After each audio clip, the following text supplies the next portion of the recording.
Hi hello welcome to NN media. నేను రాకేష్. మరి గురుకులాల్లో అవినీతికి చెక్ అని చెప్పేసి రేవంత్ రెడ్డి గారు మాట్లాడుతూ ఉన్నారు. ఆయన అవినీతికి చెక్ అని చెప్తూనే దీంట్లో అతిపెద్ద అవినీతి చేయడం కోసం ఏ విధంగా అయితే ప్లాన్ చేస్తున్నాడో మనం ఆలోచించడానికి ప్రయత్నం చేద్దాం. ఈరోజు సెంట్రలైజ్డ్ టెండర్లకు సర్కార్ ప్లాన్ అని చెప్పేసి మాట్లాడుతూ ఉన్నాడు.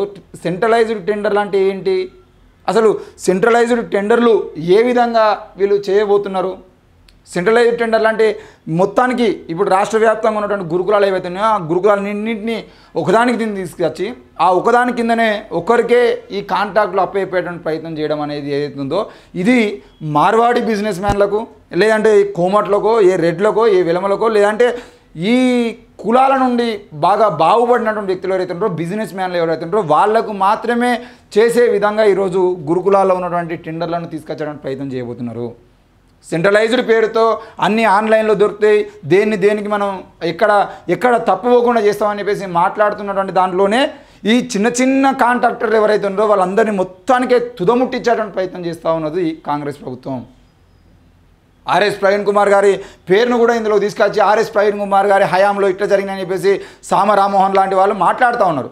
అయ్యా, మీ పాలనలో అవినీతి ఆరోపణలు ఎదుర్కొన్నటువంటి వ్యక్తిని తీసుకొచ్చి మీరు ఈ గురుకులాలకు సెక్రటరీగా పెట్టి మళ్ళీ అంతకుముందు జరిగినటువంటి అవినీతి మేము చర్యలేదు అని చెప్తే ఆర్ఎస్ ప్రవీణ్ కుమార్ తర్వాత 3 సెక్రటరీలు వచ్చేదానికి మరి వాళ్ళందరూ చేయలేనటువంటి పనిని మీరు కొత్తగా తీస్తామని చెప్పేసి మాట్లాడడం వెనకాల కుట్రలు ఏమున్నాయి? ఆర్ఎస్ ప్రవీణ్ కుమార్ గారు బీఆర్ఎస్లో చేరడం మీకు నచ్చలేదా? లేదంటే ఆయన ఈరోజు అలుగు వర్షిని చేసినటువంటి వ్యాఖ్యల మీద స్పందించడం మీకు ఇబ్బంది కలిగించిందా? లేదంటే అలుగు వర్షిని చేసిన తప్పు కాబట్టి ఆ తప్పును కప్పిపుచ్చుకోవడం కోసం మీరు మరో కొట్టను ఆయన మీద తీసుకొచ్చడానికి ప్రయత్నం చేస్తున్నారా? అసలు ఎప్పుడో జరిగినటువంటి దాని మీద మీరు చర్యలు తీసుకుంటామని చెప్పడం ఏంది? ఇప్పుడు మీ పాలనలో ఈ గురుకులాలు బాగలేవు, మీకు దమ్ముంటే, మీకు చేతనైతే, మీరు నిజంగా ప్రజాపాలన కొనసాగించాలనుకునే వాళ్ళైతే మీరు మంచి చేసి చూపించండి. అంతేగాని ఆర్ఎస్ ప్రవీణ్ కుమార్ హయాంలో ఇది జరిగింది అది జరిగింది అని చెప్పేసి మాట్లాడడం కాదు కదా. ఒకవేళ నిజంగానే ఏమైనా తప్పు జరిగేదంటే దానికి సంబంధించిన విషయంలో మీరు చర్యలు తీసుకునే ప్రయత్నం చేయండి. దానికి సంబంధించిన విషయంలో ఎంక్వైరీ చేయండి, ఎంక్వైరీ కమిషన్ పెట్టండి. ఎంక్వైరీ కమిషన్ పెట్టి దానికి ఏమైంది, ఎంత నష్టం జరిగింది, దానివల్ల ఆర్ఎస్ ప్రవీణ్ కుమార్ లబ్ధి పొందిండా లేదంటే విద్యార్థులు లబ్ధి పొందిరా, 2 స్కూళ్ళకు 3 స్కూళ్ళకి ఇచ్చి పర్మిషన్లు ఇచ్చి ఒకే స్కూల్ నడిపించారు అని చెప్పేసి మీరు చెప్తున్న దాంట్లో మరి విద్యార్థులందరినీ ఒక్క స్కూల్లో పెట్టి ఆయన క్లాసులు నడిపించిండా? 3 స్కూళ్ళకు పర్మిషన్ తీసుకోవాల్సిన పర్మిషన్ ఎందుకు వచ్చింది? మరి 4 స్కూళ్ళకు 3 స్కూళ్ళకు పర్మిషన్ ఇచ్చినప్పుడు ఆ పర్మిషన్లు ఎందుకు మీరు పర్మిషన్లు ఇచ్చినటువంటి వాళ్ళు దానికి సంబంధించిన స్కూళ్ళను ఏర్పాటు చేయలేకపోయారు అనే విషయాన్ని కూడా చర్చలోకి తీసుకురావాల్సిన అవసరం ఉంది. ఈరోజు రాష్ట్ర వ్యాప్తంగా ఎన్నో గురుకులాలను మూసేసేటువంటి కుట్రలు జరుగుతూ ఉన్నాయి. మరి ఆ కుట్రలకు సంబంధించిన విషయంలో కూడా మీ యొక్క పాత్ర ఎంత ఉందో సమానం చెప్పాల్సిన అవసరం ఉంది. ఇదే అలుగు వర్షిని గారు ఇక్కడే హైదరాబాద్ నడిగడ్డ మీద సరూర్ నగర్లో ఉన్నటువంటి పాఠశాలలో ఉన్నటువంటి 5, 6, 7 తరగతులు చదివినటువంటి విద్యార్థులు ఎవరైతే ఉన్నారో వాళ్ళందరినీ కూడా ఇప్పుడు వేరే పాఠశాలల్లో క్లబ్ చేసేటువంటి ప్రయత్నం చేస్తూ ఉన్నారు. ఎందుకు అంటే 5, 6, 7 అయిపోయిందంటే ఇప్పుడు వాళ్ళు 6, 7, 8 తరగతులకు అప్గ్రేడ్ అవుతున్నారు. ఆ అప్గ్రేడ్ అయ్యేటువంటి విద్యార్థులను వేరే పాఠశాల పంపించండి. ఈసారి 5వ తరగతులకు ఎవరిని అడ్మిషన్లు తీసుకోకపోతే 9వ తరగతి 10వ తరగతి ఉన్నటువంటి విద్యార్థులు 2 సంవత్సరాల్లో ఆ స్కూల్లో చదివి వాళ్ళు మానేస్తే ఆ స్కూల్ మూసేద్దామనే కుట్ర కూడా జరుగుతూ ఉంది. దీని మీద కూడా ఎంక్వైరీ చేయాల్సినటువంటి అవసరం ఉంది. సరూర్ నగర్ పాఠశాలలో ఉన్నటువంటి విద్యార్థులను వేరే పాఠశాలకు ట్రాన్స్ఫర్ చేయాల్సినటువంటి అవసరం ఏమొచ్చింది? రాష్ట్ర వ్యాప్తంగా ఉన్నటువంటి ఇంటర్మీడియట్ విద్యార్థులు ఎవరైతే ఉన్నారో ఆ ఇంటర్మీడియట్ విద్యార్థులని చాలామందిని ఈరోజు మా జిల్లాలో, మా కరీంనగర్లో అయ్యా బండి సంజయ్ గారు మీరు ప్రతి దాని మీద స్పందిస్తూ ఉంటారు కదా, మరి నీ జిల్లా కేంద్రంలో ఉన్నటువంటి నీ జిల్లా కేంద్రానికి, కరీంనగర్ జిల్లా కేంద్రానికి సరిగ్గా 10 కిలోమీటర్లు కూడా లేనటువంటి నీ ఆఫీస్కు 10 కిలోమీటర్లు కూడా లేనటువంటి అలుగునూరులో ఉన్నటువంటి స్కూల్ని కూడా ఈరోజు ఆ ఇంటర్మీడియట్ కాలేజీని కూడా ట్రాన్స్ఫర్ చేసేటువంటి ప్రయత్నం చేస్తూ ఉన్నారు. దాని మీద మీరు స్పందించాల్సిన అవసరం ఉంది. ఈరోజు ఇంటర్మీడియట్ ఫస్ట్ ఇయర్ చదివినటువంటి విద్యార్థులకు సెకండ్ ఇయర్ అదే పాఠశాలలో, అదే స్కూల్లో, అదే కాలేజీలో క్లాసులు చెప్పాల్సింది పోయి సెకండ్ ఇయర్ విద్యార్థిని కూడా మీరు వేరే స్కూళ్ళకు ట్రాన్స్ఫర్ చేసేంటే ఆ విద్యార్థులు అంతకుముందు ఫస్ట్ ఇయర్లో ఉన్నటువంటి విద్యార్థులు మంచి క్లాస్మేట్స్గా ఉన్నటువంటి విద్యార్థుల్ని ఒకరిద్దరు తీసుకుపోయి వేరే స్కూల్లో వేసేదంటే, వేరే పాఠశాలలో కాలేజీలో వేసేదంటే ఆ విద్యార్థులు కన్ఫ్యూజన్ గురవుతున్నారు, ఆ పేరెంట్స్ ఇబ్బందులకు గురవుతున్నారు. మీకు ఒకవేళ గురుకులాన్ని మూసేయాలని కుట్ర ఉంటే ఆ సెకండ్ ఇయర్ కూడా అయిపోయాక మూసేయరు. మీరు ఎట్లా మూసేస్తారు కదా. ఇప్పుడు ఇంకొక సంవత్సరం పిల్లల్ని అదే స్కూల్లో అదే కాలేజీలో పెట్టేదంటే వాళ్ళు అక్కడ చదువుకుంటారు. కానీ ఇంటర్మీడియట్ ఫస్ట్ ఇయర్ అయిపోయిన విద్యార్థులను తీసుకుపోయి సెకండ్ ఇయర్లో మళ్ళీ వేరే దగ్గర పెట్టడానికి ప్రయత్నం చేయడం అనేది కుట్రపూరితమైనటువంటి చర్యగా మేము భావిస్తూ ఉన్నాము. దయచేసి గురుకులాల్లో అవినీతికి చెక్ అని చెప్తున్నటువంటి రేవంత్ రెడ్డి గారు మేము అడుగుతున్నది ఒకటే, మీకు చేతనైతే గురుకులాలను బాగు చేసే విధంగా మీరు తీసుకున్న చర్యలు ఏందో చెప్పండి.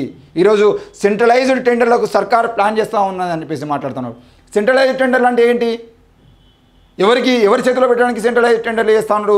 ఆర్ఎస్ ప్రవీణ్ కుమార్ గారి హయాంలో చిన్న చిన్న వ్యక్తుల్ని కూడా ఆయన కాంట్రాక్టర్లుగా మార్చి ఏ స్కూల్లో ఒకవేళ సెంట్రలైజ్డ్ టెండర్లకు ప్లాన్ చేసేది ఉంటే రాష్ట్ర వ్యాప్తంగా ఆ వ్యక్తి ధర్నా చేసేది ఉంటే రాష్ట్ర వ్యాప్తంగా చికెన్ బంద్ అవుతుంది. ఒకవేళ ఆయన కనుక కోడిగుడ్ల వ్యాపారానికి సంబంధించిన విషయంలో బిల్లులు రాలేదని చెప్పేసి ఆయన బంద్ చేసేది ఉంటే ఓ జిల్లాలో ఉన్నటువంటి స్కూల్లో మొత్తానికి గుడ్లు బంద్ అవుతాయి. అదే ఏ స్కూల్కు ఆ స్కూలు 2 స్కూళ్ళు 3 స్కూళ్ళు పట్టుకున్నటువంటి చిన్న చిన్న బిజినెస్ మ్యాన్లు చిన్న వాళ్ళకి కాంట్రాక్టులు ఇచ్చేది ఉంటే ఒక స్కూల్లో ఇష్యూ ఉన్న ఇంకో స్కూల్లో అది ఆగేటువంటి ప్రయత్నం జరగద్దు అని చెప్పేసి ఆయన ప్రయత్నం చేస్తే మీరు మళ్ళీ సెంట్రలైజ్డ్ టెండర్లు అని చెప్పేసి ఇదేదో గొప్ప పని చేస్తున్నాం అని చెప్పేసి చెప్తా ఉన్నారు తప్ప ఎంతోమంది చిన్న తరహా కాంట్రాక్టర్లందరినీ మింగేటువంటి కుట్ర ఈరోజు కాంగ్రెస్ పార్టీ చేస్తూ ఉంది. బీజేపీకి కాంగ్రెస్కు తేడా ఏం కనబడట్లేదు. రాష్ట్ర వ్యాప్తంగా దేశవ్యాప్తంగా ఉన్నటువంటి మొత్తం దేశాన్ని అదాని చేతిలో అంబానీ చేతిలో ఏ విధంగా అయితే బీజేపీ పెట్టాలనుకుంటుందో మీరు కూడా ఇక్కడ లోకల్లో ఉన్నటువంటి అదానీలకు అంబానీలకు మొత్తం కట్టబెట్టడానికి ప్రయత్నం చేస్తున్నట్టుగా కూడా అర్థమవుతూ ఉంది. రేవంత్ రెడ్డి గారు తీసుకున్నటువంటి ప్రస్తుతం పేరెంట్స్ కమిటీల పేరుతో దందాలు అట మీరు చేస్తున్నాయింది. మరి రాష్ట్ర వ్యాప్తంగా మీ కాంగ్రెస్ నాయకులు చేస్తున్నాయింది. ఈరోజు మీరు అధికారంలోకి ఏ విధంగా వచ్చారు? ఆ పేరెంట్స్ తిరగబడితే కదా ఆ పేరెంట్స్ వ్యతిరేకంగా బీఆర్ఎస్కి వ్యతిరేకంగా ప్రచారం చేసి మీ కాంగ్రెస్ పార్టీ అధికారంలో రావడం కోసం ప్రయత్నం చేస్తే మీరు పేరెంట్స్ కమిటీల పేరుతో కూడా దందాలు చేస్తున్నారని చెప్పేసి మాట్లాడుతూ ఉన్నారా? ఏం దందాలు చేసిర్రు? ఈ పేరెంట్స్ కమిటీ పేరుతో దందాలు చేస్తున్నారని చెప్పేసి రేవంత్ రెడ్డి గారు మాట్లాడుతున్నారు కదా. ఆ రేవంత్ రెడ్డి గారు నేను అడుగుతా ఉన్నా అదే పేరెంట్స్ కమిటీలను ఈరోజు నిలబెట్టి మీ సెక్రటరీగా ఉన్నటువంటి అలుగు వర్షిణి గారు మా మేడం మంచిది, మా మేడం శుద్ధపూస అని చెప్పేసి వీడియోలు చేసి ఆమె ట్విట్టర్లో పెడతా ఉంది. అలుగు వర్షిణి గారు చాలా గొప్పవారండి అని చెప్పేసి పేరెంట్స్తో మాట్లాడిచి పెట్టేటువంటి పరిస్థితి ఎందుకు వచ్చింది? మరి ఈ పేరెంట్స్ కమిటీలు దందాలు చేసేది ఉంటే అదే పేరెంట్స్తో మీరు వీడియోలు ఎట్లా చేయించి పెడతా ఉన్నారు? అలుగు వర్షిణి గారిని ఈరోజు సమాధానం చెప్పాలని చెప్పేసి మేము డిమాండ్ చేస్తూ ఉన్నాం. ఈరోజు కొత్త సిస్టంతో ఉన్నతాధికారుల మానిటరింగ్ చేస్తారంట. ఉన్నతాధికారులు ఏం మానిటరింగ్ చేస్తారండి? కాంగ్రెస్ పార్టీ నిర్ణయం తీసుకున్న తర్వాత మానిటరింగ్ చేయడానికి ఒక కమిటీ ఉంటుందా? హైయర్ ఎడ్యుకేషన్ కమిటీ అంటే మొత్తం దేశంలో రాష్ట్రంలో విద్యా వ్యవస్థను మొత్తాన్ని మానిటరింగ్ చేయడం కోసం మీరు కమిటీ చేసారు. ఆ కమిటీ చెప్పినటువంటి ఏ ఒక్కదానాన్ని మీరు పాటిస్తూ ఉన్నారా? ఆకునూరి మురళి లాంటి ఐఏఎస్ అధికారిని తీసుకొచ్చి దానికి చైర్మన్గా పెట్టి ఈరోజు మీరు తీసుకున్నటువంటి చర్యలేంది? ఆయన చెప్పిన వాటిలో మీరు ఫాలో అయిందేంది? ఒకసారి బయట ప్రకటించండి. ఈ మానిటరింగ్ కమిటీల పేరుతో చేసేది మొత్తం దందానే. దాన్ని వాళ్ళకి నచ్చినటువంటి ఒక అధికారిని తీసుకొచ్చి మళ్ళీ ఆడ పెడతారు. ఆ ఐఏఎస్ ఆ ఐపీఎస్ అధికారం మొత్తం మళ్ళీ వీళ్ళ రెడ్లకో ఎవరికో వచ్చేటువంటి కాంట్రాక్ట్లు ఏవైతున్నాయో ఆ కాంట్రాక్టులన్నింటినీ అందరూ కలిసి కూర్చొని తినేటువంటి కుట్ర ఇందులో దాగి ఉన్నదనే విషయాన్ని మనం అర్థం చేసుకోవాల్సిన అవసరం ఉంది. ఇక మహిళా సంఘాలకు నిత్యావసర వస్తువుల సరఫరా బాధ్యత పావుల వడ్డీ రుణాలు అన్నారు, వడ్డీ లేని రుణాలు అన్నారు. ఏడవేనే ఇప్పటి వరకు ప్రతి మహిళ మీరు ఏ గ్రామం పోదాం అంటే ఆ గ్రామం పోదాం, మీ కొండరెడ్డిపల్లి పోదాం దమ్ముంటే మహిళా సంఘాలలో ఉన్నటువంటి మహిళల్ని అడుగుదాము మీరు ఇస్తాన వడ్డీ లేని రుణాల సంగతి ఏంది? మీరు ఇచ్చిన పావుల వడ్డీ రుణాలలో వాళ్ళు రూపాయి వడ్డే కడతా ఉన్నారు. ఇప్పటికీ పావుల వడ్డీ తిరిగి మళ్ళీ వాళ్ళ ఖాతాలో వేసినటువంటి పాపాన పోలేదు. ఏడాదిన్నర అవుతుంది మీరు అధికారంలోకి వచ్చి మీ పాలనే చక్కగా లేదా అని అంటే మీరు ఇంకా ఏదో పొడిచి పడతామని చెప్పేసి మాటలు చూస్తూ ఉంటే సిగ్గు అనిపిస్తూ ఉన్నది. ఈరోజు పిల్లలు నిత్యం విషాహారంతో అస్వస్థత గురి కాకుండా చర్యలు తీసుకున్నారు. ఎప్పుడు ఏడాదిన్నర అయిపోయిన తర్వాత మీరు చర్యలు తీసుకోవడం కోసం ఇప్పుడు కమిటీలు వేసి అవన్నీ చేసి ఇంకో ఏడాది అయిపోయిన తర్వాత 2.5 ఏళ్ళు అయిపోయిన తర్వాత మీరు అసలు విషాహారం అనేది ఎందుకు వస్తూ ఉంది?